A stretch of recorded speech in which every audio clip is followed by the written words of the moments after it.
I'm going to talk to you about my journey across the Pyrenees. And in 2016, I left my teaching job to practice what I preach. I was a photography teacher, and I left it to pursue my passion for photography in the outdoors. And part of that plan was to walk a long distance trail, and I was always asked why. And so I'm going to try and explain that a little bit. So this is the GR11, this is what we walked. We started up there in a run, and we finished here in Cap de Creus, and you just follow the red line. It's pretty easy, really.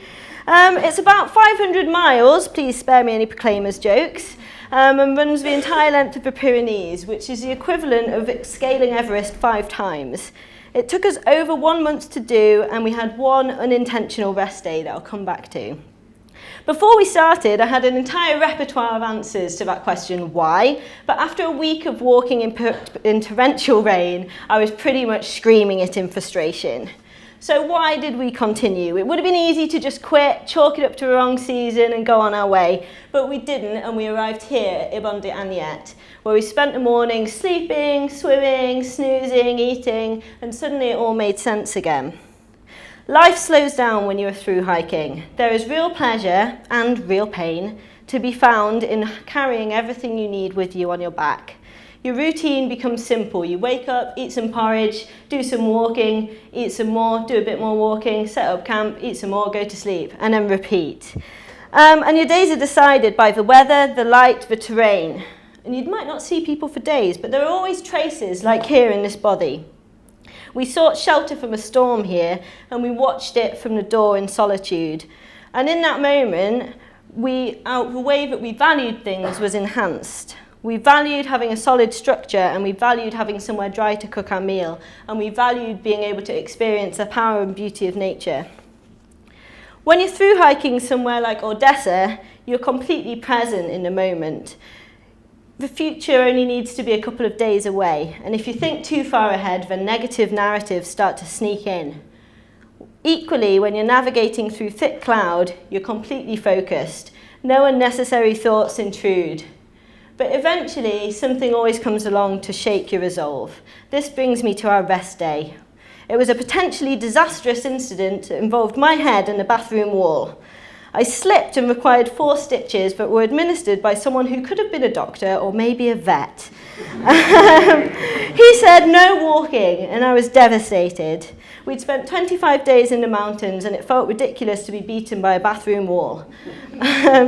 Luckily, the next day he cleared me to go with a promise of seeing another doctor, and we were treated to beautiful blue skies and snow-capped mountains that we would have otherwise missed. The walk was an initial result of my own what-if wonderings, but I managed to persuade my partner and our dog to come along. Through hiking gives you a lot of time to think, but when you're through hiking with one other person, you really see each other at your best and your very, very worst. We didn't see other people for up to 4 days at a time, and you come to reflect on everything, from politics to culture, telling stories, and most of all, talking about food.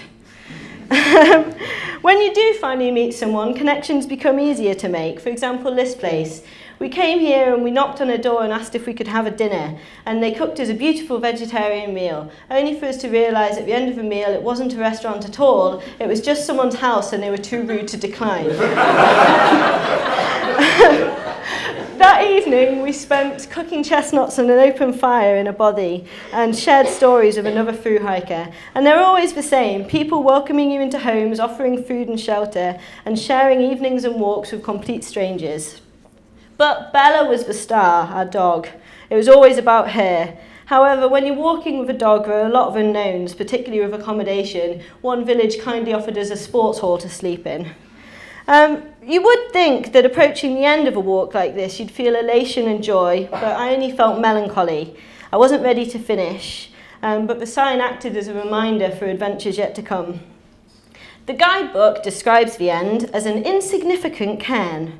I felt many emotions, but insignificance wasn't one of them. Perhaps this goes some way to help answer the question why. I wasn't aiming for the insignificant cairn or this fairly mediocre lighthouse, but I was aiming for the coming together of all of the small insignificant moments in the hope that at some point they might become significant. Asking why is a useful assessment of our value judgments, but our reasons changed and mine are still changing now. When I started, I just needed to go for a really long walk. Thank you very much.